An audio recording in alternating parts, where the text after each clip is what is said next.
السلام علیکم ورحمۃ اللہ وبرکاتہ۔ تو جو میں نے سٹوریز شروع کی تھی حضور پاک صلی اللہ علیہ وآلہ وسلم کی زندگی کے حالات و واقعات، تو اس کی جو ایپیسوڈ 2 تھی وہ میں نے حضرت محمد صلی اللہ علیہ وآلہ وسلم کی پہلی شادی مبارکہ کے حالات و واقعات تا کر جو ہے وہ اینڈ ہوئی تھی، اور آج میں آپ صلی اللہ علیہ وآلہ وسلم پر پہلی وحی کے نزول ہونے کی تفصیلات کے بارے میں آپ کو بتاؤں گا۔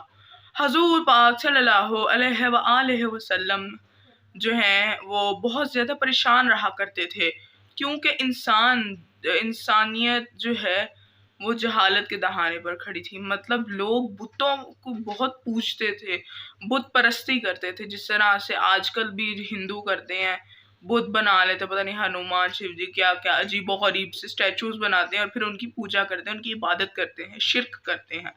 تو حضور صلی اللہ علیہ وآلہ وسلم بہت پریشان تھے، کیونکہ ہر طرف یہ پھیل چکا تھا کہ لوگ جو ہیں گمراہی میں ڈوب چکے تھے، تو وہ غار حرا میں جایا کرتے تھے۔ تو حضور پاک صلی اللہ علیہ وآلہ وسلم جبل نور کی جو پہاڑیاں تھیں وہاں پر ایک غار واقع تھی۔ غار یعنی کہ کیو، غفا، جس کو غار حرا کہتے تھے۔ تو وہ وہاں پر جاتے اور پھر وہاں پر عبادت کرتے اور یاد الہی میں مشغول رہتے۔ تو ایک مرتبہ وہ وہاں پر تشریف فرما تھے کہ حضرت جبریل امین یعنی کہ فرشتے جو ہیں وہ ظاہر ہو گئے، تو ان کے فرشتے آ گئے، تو حضرت جبرائیل علیہ السلام آئے، تو وہ پیغمبر تھے جن کی ذمہ داری تھی، ان کی ڈیوٹی تھی کہ وہ دوسرے پیغمبروں کو بھی اللہ تعالیٰ کا پیغام پہنچایا کرتے تھے۔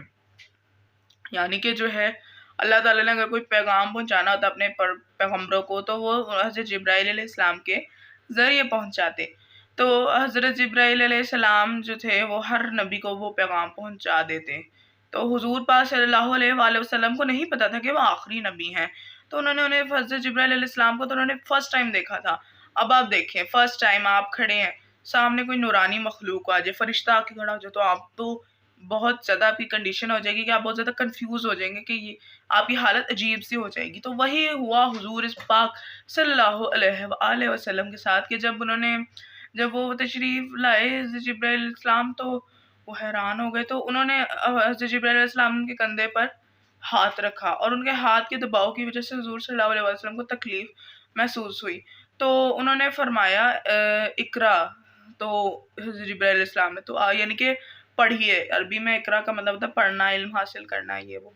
تو حضور پاک صلی اللہ علیہ وآلہ وسلم کہتے ہیں میں نہیں پڑھ سکتا، میں نہیں پڑھ پاؤں گا، ان کے ہاتھ کے دباؤ کی وجہ سے وہ پڑھ نہیں پا رہے تھے۔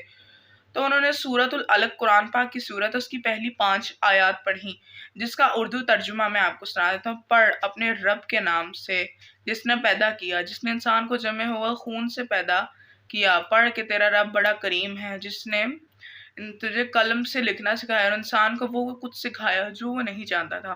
حضور صلی اللہ علیہ وسلم اس وقت بہت کنفیوز ہو گئے، وہ گھر کی طرف گئے، دیوار کے سہارے چل کے آ رہے تھے، تو ان کا چہرے پر زردی مائل ہوگی، تو وہ گھبرائے اپنی زوجہ حضرت خدیجہ رضی اللہ عنہا کے پاس آئے اور بستر پر لیٹ دیا اور کہا کہ مجھے کمبل اڑا دو۔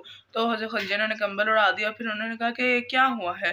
حضرت خدیجہ نے ان سے پوچھا کہ کیا ہوا ہے، تو پھر حضور صلی اللہ علیہ وسلم نے اس واقعے کے بارے میں بتایا۔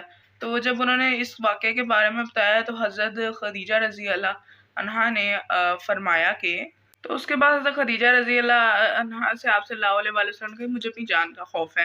حضرت خدیجہ کبریٰ رضی اللہ عنہا نے کہا کہ نہیں، اللہ آپ کے ساتھ ایسے نہیں کر سکتے، کہ اللہ تعالیٰ جو ہے اللہ تعالیٰ ایسے نہیں کر سکتے، اللہ تعالیٰ آپ کو کبھی رسوا نہیں کریں گے، اللہ تعالیٰ آپ کے ساتھ ایسے نہیں کر سکتے، کیونکہ آپ تو صلہ رحمی کرتے ہیں، بے سہاراؤں کا بوجھ اٹھاتے ہیں اور محتاجوں غریبوں کی مدد کرتے ہیں اور مہمان کی مہمان نوازی کرتے ہیں اور حق کے راستے میں آنے والے مصائب میں مدد کرتے ہیں۔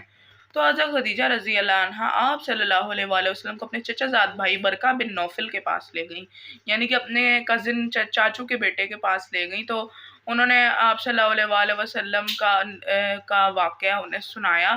تو وہ عیسائی تھے اور وہ توریت کے یا پھر انجیل کے عالم تھے، انہوں نے پڑھی ہوئی تھی۔ تو وہ پھر اس کے بعد جو ہے وہ جب گئے تو ورقہ بن نوفل اس وقت بوڑھے اور نابینا ہو چکے تھے۔ ورقہ بن نوفل نے کہا کہ یہ تو وہی فرشتہ ہے جو کہ موسیٰ علیہ السلام پر بھی اترتا تھا. تو موسیٰ علیہ السلام پر بھی اترتا تھا تو پھر انہوں نے کہا کہ یہ وہی پیغمبر ہیں جن کی بشارت موسیٰ علیہ السلام نے بھی دی ہے, یہ آخری پیغمبر ہیں.